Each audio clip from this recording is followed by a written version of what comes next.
আমার জান বাহ্যিকভাবে মনে হচ্ছে আমার জান নিয়ে আমি যা মনে চাই তা করব। এখন যেমন সেকুলাররা, নাস্তিকরা বলে, ফেমিনিস্টরা বলে, নারীবাদীরা বলে, পেট আমার, গর্ভ আমার, জরায়ু আমার যা মনে চায় তা করব, যার সঙ্গে মনে চায় তার সঙ্গে শুভ। এটা নিয়ে হুজুররা কথা বলার কে?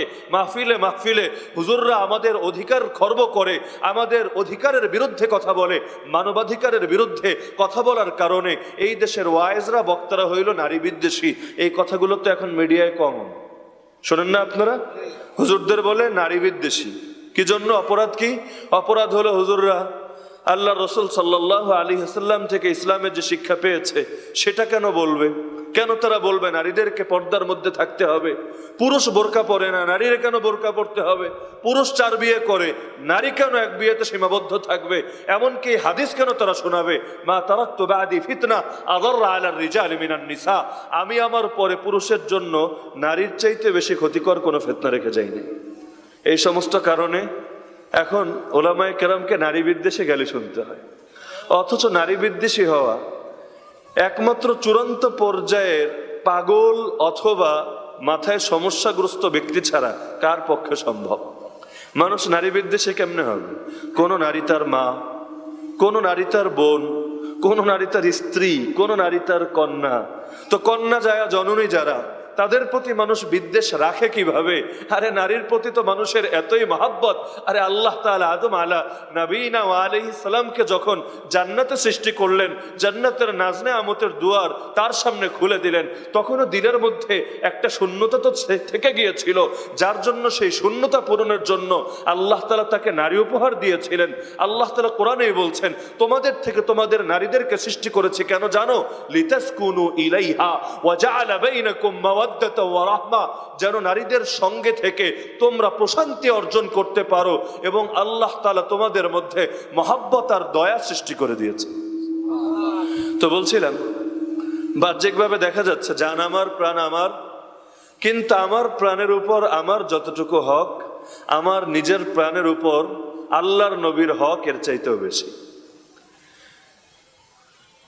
একজন মানুষ অপর কোনো মানুষকে যেই সমস্ত কারণে মহব্বত করে, ভালোবাসে, এই সবগুলো কারণ দুনিয়ার অন্য মানুষদের মধ্যে যত পার্সেন্ট আছে এর তুলনায় অনেক বেশি গুণ আছে মুহাম্মদুর রাসূলুল্লাহ সাল্লাল্লাহু আলাইহি ওয়াসাল্লামের মধ্যে। যার কারণে যে হাদিস আমি খুতবায় পাঠ করেছি, আল্লাহ রাসূল সাল্লাল্লাহু আলাইহি ওয়াসাল্লাম বলছেন, লা ইউমিনু আহাদুকুম, তোমাদের কেউ তো ততদিন পর্যন্ত মুমিনি হতে পারবে না যতদিন না আমি নবী তার কাছে তার সন্তান, তার বাবা মা এবং পৃথিবীর সব মানুষের চাইতে বেশি প্রিয় না হয়ে যায়। এ কারণে দেখা যায় আল্লাহ রাসূল সাল্লাল্লাহু আলাইহি ওয়াসাল্লামের এক সাহাবীর ঘটনা। যুদ্ধ চলছে মুসলমান আর কাফেরদের মধ্যে, তুমুল লড়াই। তো লড়াইয়ের ময়দানে একটা কৌশল হলো, আপনি যদি প্রতিপক্ষকে রাগিয়ে তুলতে পারেন, তার যদি স্বাভাবিক সেন্স কাজ না করে, সে যদি চরম মাত্রায় রাগের মধ্যে থাকে, তাহলে অনেক ক্ষেত্রে তার হিতাহিত জ্ঞান কম কার্যকর থাকবে, সে ভুল ডিসিশন নিয়ে বসবে, ফাইটের মধ্যে সে নিজেকে ডিফেন্স করতে ভুলে যাবে এবং তাকে খুব সহজেই হারানো সহজ হবে। এমনকি বিতর্কের ক্ষেত্রেও কৌশল এটা। আপনি বিতর্কে যদি জয়ী হতে চান, যে কোনো পন্থায় আপনার প্রতিপক্ষরে আপনি রাগাইয়া দেন। বাংলায় বলে না, রেগে গেলেন তো হেরে গেলেন। কারণ সে যখন রাগবে, তার মাথা ঠান্ডা মস্তিষ্কে, শীতল মস্তিষ্কে সে চিন্তা করে করে মেপে কথা বলতে পারবে না। সে এমন ভুল করে বসবে নিজের অজান্তে, যেগুলো আপনার জন্য বড় প্লাস পয়েন্ট হবে, এগুলোকে কাজে লাগিয়ে আপনি আপনার কার্যসিদ্ধি করে ফেলবেন। তো সে মুসলমানদেরকে খেপানোর জন্য সেই তুমুল লড়াই, একটা ফয়সালা হয়ে যাবে এমন একটা অবস্থা, হয়তো যুদ্ধ চলে যাবে মুসলমানদের পক্ষে, না হলে চলে যাবে কাফেরদের পক্ষে, এমন একটা হালত। তো সেই সময় কাফেররা মুসলমানকে উস্কে দেওয়ার জন্য, খেপানোর জন্য একটা কৌশল অবলম্বন করলো, যেই জাতীয় কৌশল আজকের পৃথিবীতে অবলম্বন করা হয়। আজকের জমিনে আল্লাহর নবীরে গালি দেওয়া হয় না? আল্লাহর নবীর ব্যঙ্গচিত্র ছাপে না? এই যে শার্লে আব্দো পত্রিকা যখন আল্লাহ রসুল সাল্লাল্লাহু আলাইহি ওয়াসাল্লামের কার্টুন ছেপেছিল, সারা দুনিয়া মুসলিম বিশ্ব প্রতিবাদে উচ্চকিত হয়ে গিয়েছিল, কিন্তু ওরা তো এগুলোকে স্বাধীনতার কথা বলে মৌলিক মানবাধিকারের দোহাই দিয়ে এড়িয়ে যেতে চেয়েছিল।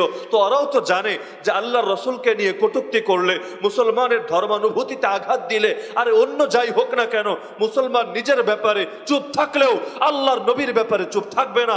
ঠিকই ওদেরকে বিভিন্ন বাধা এবং প্রতিবন্ধকতার মুখে পড়তে হবে।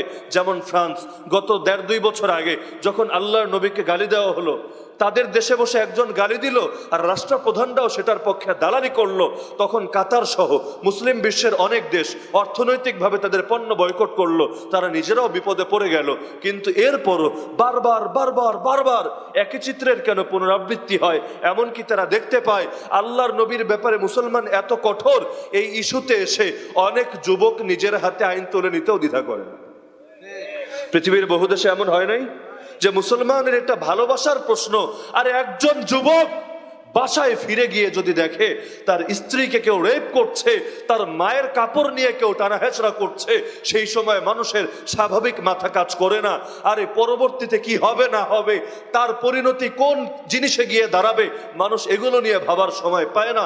বরং সেই সময় মানুষ আগে ভাবে, আগে জালেমরে নিজের হাতে শিক্ষা নিয়ে নিব, তারপর এর জন্য যদি আমাকে ফাঁসির কাষ্ঠে ঝুলতে হয়, হাসি মুখে আমি ফাঁসির দড়ি আমার গলায় বরণ করে নেব।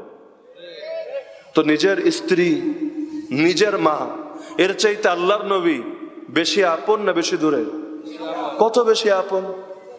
তো যার কারণে ওরাও জানে যে এগুলো করলে ব্যাকফায়ার যেটা আসবে সেটা সামাল দেওয়ার যোগ্যতা, শক্তি কোনোটাই হয়তো ওদের থাকবে না। তারপর এরকম উস্কানি দেওয়ার দরকারটা কি? দরকার হলো ভাত রান্না হয়েছে কিনা বুঝেন কেমনে আপনারা? 1-2টা ভাত টিপ দিলেই টের পাওয়া যায় যে রান্না এখন কোন অবস্থায় আছে। ভাত কি সব সিদ্ধ হয়েছে নাকি হয় নাই, খাওয়ার উপযুক্ত হয়েছে নাকি আরো কিছুটা তাপ দিতে হবে, 1-2টা ভাতে টিপ দিলেই পুরো বিষয়টা মানুষ টের পেয়ে যায়। একইভাবে মুসলমানদের ঈমানের উৎস, ভালোবাসার উৎস, শক্তির উৎস, তাওহীদের উৎস, এমনকি গোটা ইসলামের উৎস হলেন মুহাম্মাদুর রাসূলুল্লাহ সাল্লাল্লাহু আলাইহি ওয়াসাল্লাম।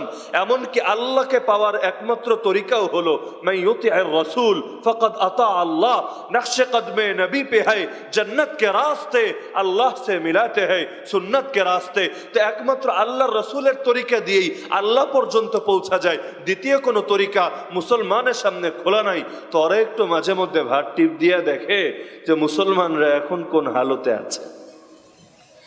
যেদিন দেখবে ভালোবাসার এই জায়গায় আঘাত পাওয়ার পরও সারা দুনিয়ায় কোনো ব্যাকফায়ার আসে না, সারা দুনিয়া থেকে বিশেষ কোনো সারা শব্দ পাওয়া যায় না, সেই সময় তারা বুঝে নেবে এখন আর মুসলমানদেরকে নিয়ে এত মাথা ঘামানোর কিছু নাই, এগুলো সব আমাদের পোষা কুত্তায় পরিণত হয়েছে।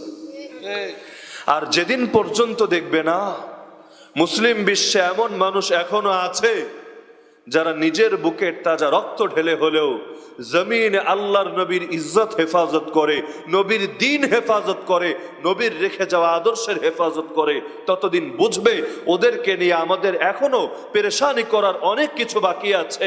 এখনো আমাদের হাত পা ছেড়ে দিলে চলবে না। এই মুসলমানরা আমাদের পোষা গোলামে এখনো পরিণত হয় নাই।